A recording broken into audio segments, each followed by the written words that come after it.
Solicito às vereadoras e vereadores que registrem seus votos. Professor Zanquim, como vota? Voto sim, senhor presidente. Voto favorável, presidente. Eu voto sim, senhor presidente. Estela vota sim. Velocino vota sim.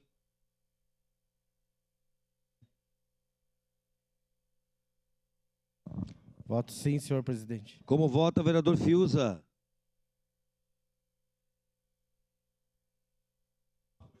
Bressan vota sim. Lucas Carinhato vota sim.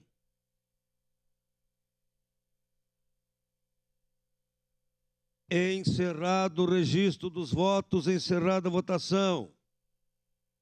Projeto de lei número 106, 2023, foi aprovado por unanimidade com ausências de vereador Fiuza, Juliano Valim, Sandro Fantinel e representação em Brasília, Rafael Bueno.